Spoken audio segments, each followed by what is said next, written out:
Vous n'avez pas perdu votre élan à cause de la paresse. Vous l'avez perdu parce que quelque chose en vous s'est libéré. Ce que beaucoup omettent de mentionner, c'est que l'éveil ne simplifie pas nécessairement la vie. En fait, il peut parfois rendre l'existence plus complexe. Après avoir vécu un éveil spirituel, il y a un paradoxe inhabituel qui reste souvent inabordé. Vous prenez conscience de votre véritable nature. Vous comprenez que vous n'êtes pas défini par votre emploi, vos expériences ou vos pensées. Dans les premiers jours ou semaines, cette réalisation peut apporter un sentiment de bonheur. Cependant, elle est rapidement suivie d'un sentiment de vide, comme si la vie avait soudainement perdu son sens. Si vous ne l'avez pas déjà fait, je vous recommande vivement de visionner notre précédente vidéo sur les raisons pour lesquelles vous pourriez vous sentir démotivé après un éveil spirituel. Elle établit la base émotionnelle pour tout ce que nous allons explorer dans ce segment. Il ne s'agit pas seulement de raviver votre motivation, il s'agit également de découvrir un sens lorsque vos anciennes sources de signification ne résonnent plus. Restez avec moi, et je vous assure que cela vous aidera à vous reconnecter avec quelque chose que vous pensiez perdu. Cela va au-delà de la compréhension. Il s'agit de retrouver votre chemin après l'éveil. Plongeons dans ce qui se passe réellement lors d'un éveil. Ce n'est pas qu'un moment fugace de clarté, c'est comme un bouleversement psychologique. Tout ce qui avait de l'importance, le succès, la validation, même votre sentiment de soi s'effondre. Une fois que cette structure s'effondre, que reste-t-il? Rien, juste votre moi nu. Et cela peut être effrayant. C'est cet aspect que beaucoup ne sont pas prêts à affronter. L'éveil transcende une simple expérience spirituelle. C'est une crise psychologique. Jung a qualifié cela de rencontre avec le soi. Lorsque votre ego se rend compte qu'il n'est plus le point focal de l'existence. Mais cela n'est pas une libération. Cela signifie une forme de mort. Dans la psychologie jungienne, cela marque le moment où la persona, le masque social que vous enfilez pour naviguer dans le monde, commence à s'effacer. Cependant, ce qui germe à sa place n'est pas une clarté ou une tranquillité immédiate. Au lieu de cela, vous pouvez rencontrer de la confusion et un brouillard existentiel. Une fois que l'ancienne narration se dissipe, vous vous retrouvez là, dépourvu d'histoire. Et voici quelque chose qui reste souvent inavoué. Votre esprit tentera désespérément de s'accrocher à quoi que ce soit. Vieilles croyances, nouvelles doctrines spirituelles ou même des sentiments de dépression, car au moins cela offre un semblant de réalité. Mais que se passerait-il si ce sentiment de futilité n'était pas réellement un dilemme? Et s'il s'agissait d'une invitation? Gardez cette pensée en tête. Dans la partie suivante, nous allons approfondir ce que Carl Jung a proposé comme véritable voie à suivre après l'éveil spirituel. Il s'agit de bien plus qu'un simple retour à la normale. Il s'agit de construire quelque chose de bien plus profond, et la manière dont il a articulé ce parcours pourrait complètement remodeler votre perspective sur la guérison. Alors, si le vide qui suit votre éveil n'est pas un problème, alors qu'est-ce que c'est? Carl Jung a affirmé que ce vide, le manque de votre ancien moi, ne signifie pas la fin de votre parcours. Au contraire, c'est une invitation à entamer le véritable voyage. Voici le problème, ce voyage ne monte pas vers l'illumination. Au lieu de cela, il descend dans l'inconnu, en vous-même. C'est là que beaucoup de personnes se bloquent. Elles perçoivent l'éveil comme le but final. Pourtant, Jung dirait que ce n'est que le seuil. Il a déclaré « Les individus iront à de grands fléaux, peu importe à quel point cela est irrationnel, pour échapper à la confrontation avec leur propre âme. » Après l'éveil spirituel, votre ego a été considérablement fracturé. Cela signifie que l'inconscient, y compris votre ombre, vos peurs et vos émotions non résolues, commencent à transparaître. Le problème réside dans le fait que nous sommes encouragés à chercher la lumière, mais pas à apprendre comment embrasser l'obscurité. C'est pourquoi vous pouvez éprouver des sentiments d'engourdissement, d'agitation ou un étrange sentiment d'isolement. Votre conscience s'est élargie, pourtant vous ne l'avez pas entièrement intégrée. Cet état est ce que Jung appelait l'individuation, le processus de devenir votre vrai soi en confrontant toute l'étendue de votre psyché. C'est chaotique, émotionnel et absolument essentiel, car la véritable signification ne découle pas de la fuite du monde, mais de l'atteinte de la plénitude en son sein. Posons-nous une question largement répandue. La mort de l'ego ne signifie pas l'illumination. Cela signale un traumatisme pour votre identité. L'ego n'est pas intrinsèquement mauvais, il est simplement incomplet. Jung ne prônait pas l'anéantissement de l'ego. Il nous encourageait à cultiver notre croissance, transformant le masque axé sur la survie en un soi conscient et équilibré qui existe en harmonie avec à la fois l'inconscient et l'âme. Ainsi, si vous vous demandez « Pourquoi est-ce que je me sens si dispersé après mon éveil ?» La réponse est simple, vous ressentez effectivement cela. Vous avez brisé votre coquille extérieure, mais la structure sous-jacente reste intacte. Ce processus nécessite du temps. À ce stade, de nombreuses personnes cherchent à engourdir leurs émotions, en quête de plaisir, en se déconnectant ou en se surinvestissant dans la spiritualité. Elles continuent à chercher quelque chose à l'extérieur pour restaurer leur sens de la vie. Cependant, toute la philosophie de Jung affirme que la signification que vous recherchez n'est pas là dehors. Elle réside dans les parties de vous-même que vous n'avez pas encore rencontrées. Ainsi, la question cruciale se pose. Comment reconstruire ce sens ? Comment pouvez-vous découvrir un sens après que l'ancien a disparu sans possibilité de revenir en arrière ? Dans la troisième partie, nous explorerons les concepts de Jung sur la manière de reconstruire votre identité après l'éveil, non pas en revenant à votre ancien moi, mais en devenant celui que vous avez toujours été destiné à être. Et oui, nous aborderons la synchronicité, les archétypes et pourquoi vos rêves peuvent actuellement avoir plus de signification que vos objectifs.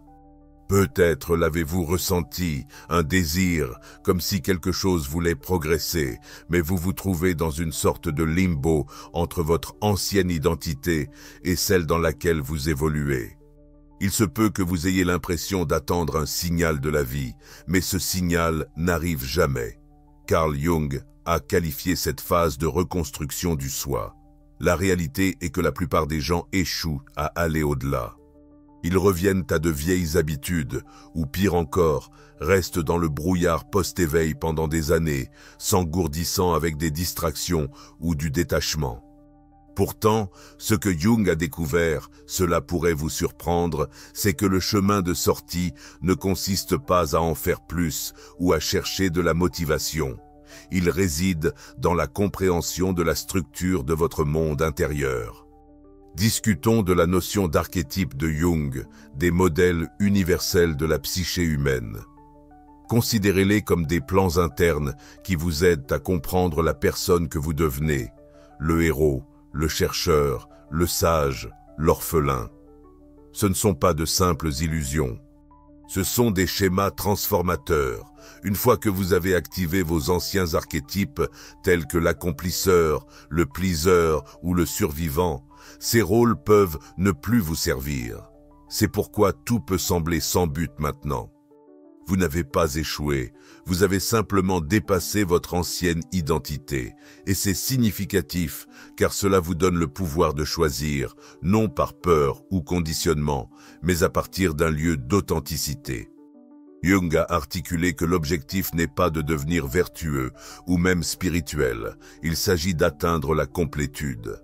Cela signifie accepter vos contradictions, embrasser vos ombres, reconnaître vos dons et prendre conscience de votre chagrin. Votre nouveau sens de la vie ne surgira pas du monde extérieur, il est déjà ancré en vous, prêt à être redécouvert. Alors que beaucoup négligent leurs rêves, Jung y tenait beaucoup. Il affirmait que votre inconscient communique avec vous chaque nuit, vous guidant vers l'intégration. Ce n'est pas mystique, c'est votre cerveau qui reconfigure votre psyché. Concentrez-vous sur les motifs récurrents, les animaux, les structures inhabituelles ou ce stranger familier que vous rencontrez souvent. Ce ne sont pas des coïncidences, ils portent des messages. Si vous vous sentez perdu, commencez ici. Tenez un carnet de rêves, documentez les images, évitez l'analyse, observez simplement. Avec le temps, vous commencerez à voir une carte cohérente se dessiner. Des motifs se révéleront. C'est votre subconscient qui offre des fragments de la nouvelle identité que vous créez. Une fois que vous commencez à agir sur ces indices, des synchronicités commenceront à apparaître. La vie commencera à répondre. C'est l'alchimie à laquelle Jung faisait référence. Vous vous demandez peut-être comment incarner cela, comment traduire cette évolution intérieure en une vie tangible. Car bien que la prise de conscience soit éclairante, vous avez encore des obligations, des relations à entretenir et une existence pratique à naviguer. C'est précisément ce que nous allons explorer dans la 4e partie. Nous discuterons de la manière de manifester votre nouveau moi dans le monde avec clarté, intention et sérénité, même au milieu du chaos de la vie moderne. Voici une vérité inconfortable que la plupart évitent. L'éveil ne vous confère pas de super pouvoir. Cela vous rend en réalité plus humain, authentique, vulnérable et conscient de vous-même. Et cette prise de conscience exige quelque chose de vous. Elle n'autorise pas un retour en pilote automatique. Le monde qui vous entoure tentera continuellement de vous ramener dans le chaos, la performance et la comparaison. Pourtant, Carl Jung soulignerait que l'objectif n'est pas de se renfermer dans les limites de la norme. Il s'agit de découvrir comment exister à partir de votre essence dans le monde authentique. Pour ce voyage, vous aurez besoin de nouveaux instruments. Pas seulement des techniques, mais des cadres internes qui encouragent le développement de votre moi le plus authentique. Alors, explorons 3 outils impactants du point de vue de Jung qui peuvent vous aider à retrouver du sens. Pas un sens emprunté aux autres ou des citations motivantes superficielles, mais votre propre sens unique du but. L'outil numéro 1 est de vous familiariser à nouveau avec le langage du silence. Notre environnement est d'une telle intensité, non seulement en termes de bruit, mais aussi de ses exigences. Même le processus de guérison a été noyé dans le désordre. Ainsi, lorsque nous cessons enfin nos distractions et que nous nous retrouvons seuls sans téléphone, sans stimuli externes, juste entourés de silence, la plupart des gens deviennent anxieux. Dans le silence, il n'y a pas de script à respecter, il n'y a pas d'algorithme à satisfaire. Il n'y a que vous, et peut-être que vous avez esquivé cette version de vous-même pendant un certain temps. Jung a avancé que le silence n'est pas simplement une absence, c'est une présence si profonde qu'elle remet en question l'illusion de maîtrise de l'ego. Le silence est l'endroit où le vrai soi commence à s'exprimer, pas le persona externe, mais le témoin intérieur, l'âme.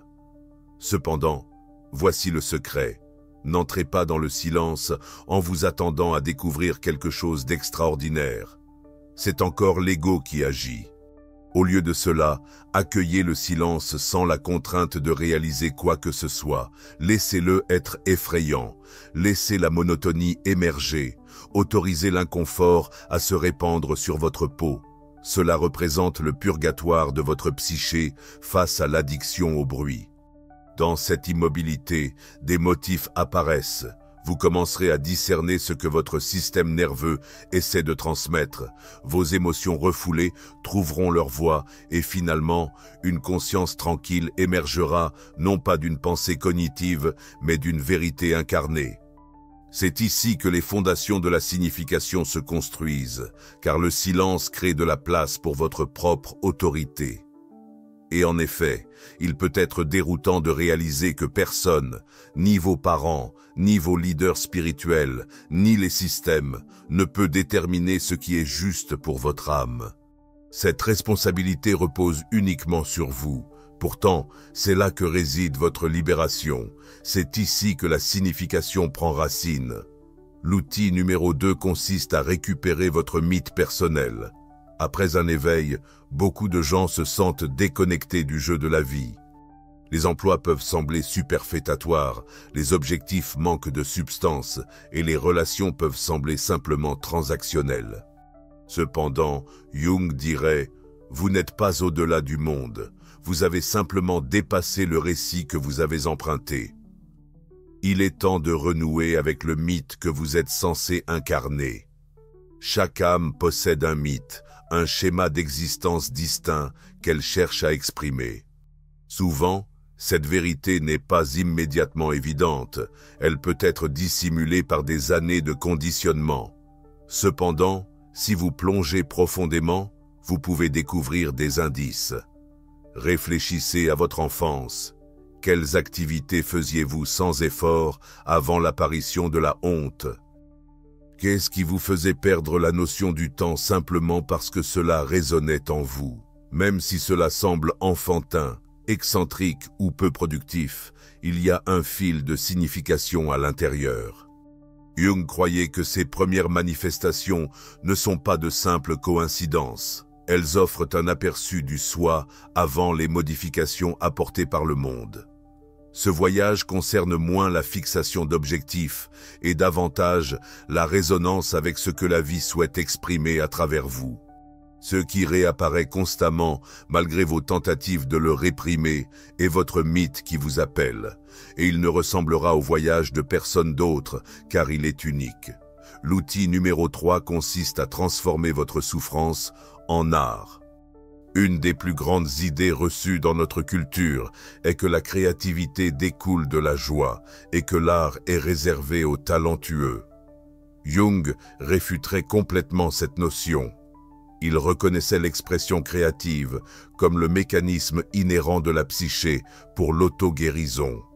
Lorsque nous manifestons l'inconscient à travers des images, des écrits, des sons et des mouvements, nous libérons l'énergie qui est devenue piégée en nous. Donc, cessez d'attendre l'état émotionnel idéal pour créer. Au lieu de cela, canalisez votre colère, votre chagrin, votre confusion. Laissez ces émotions servir de peinture plutôt que de poison.